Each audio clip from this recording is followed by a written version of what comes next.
आज आपण ज्या वास्तूमध्ये या ठिकाणी प्रवेश केलेला आहे ती वास्तू बघून खरोखरच प्रत्येकाच्या मनाला एवढा आनंद झालेला आहे की मी तर असं सांगेन मुंबई पुण्यासारख्या ठिकाणी मी वास्तू पाहिलेले आहेत, परंतु अशी वास्तू मी पहिल्यांदाच माझ्या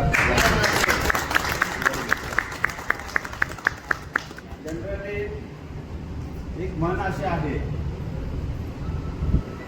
की एक पिढी चांगली असेल तर दुसरी पिढी बऱ्यापैकी त्या तोलामोलाचं काम करत नाही.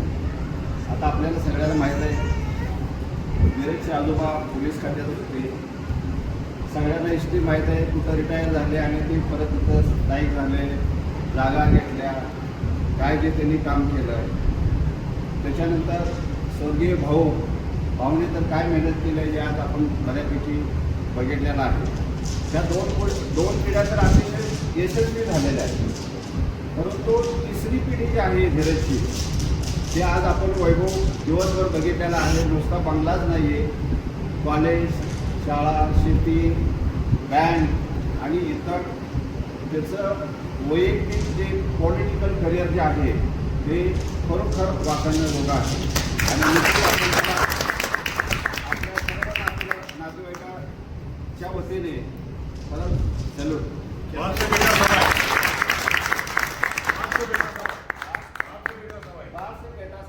म्हणून मला मी सांगितलं की मोठ्या झाडाखाली बारकं झाड वाढत नाही असा एक निसर्गाचा नियम आहे, पण त्याला हा अपवाद आहे.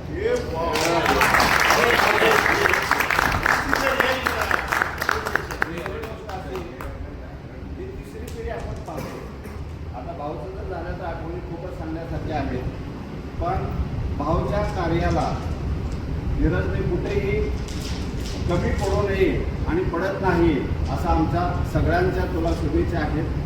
निश्चितच आम्हाला पुढं तू भावने जसं मंत्रिपद भूषवलं तसं तूही एक दिवस मंत्री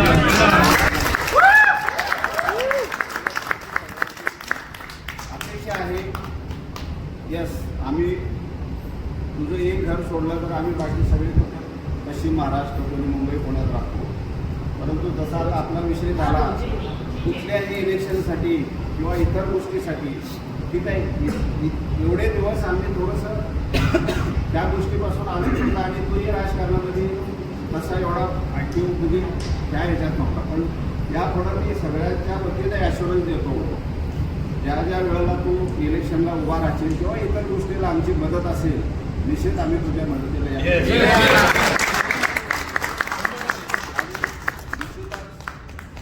त्या एवढ्या सुंदर वास्तूमध्ये तुम्हाला सगळ्यांना आरोग्य, सौख्य, आनंद आणि सगळ्या गोष्टी मिळो हे आम्ही सगळ्याच्या वतीनं आणि भावाच्या चरणी, आईच्या चरणी लीन होऊन आम्ही या आपल्याला सगळ्या परिवाराला शुभेच्छा देतो आणि संत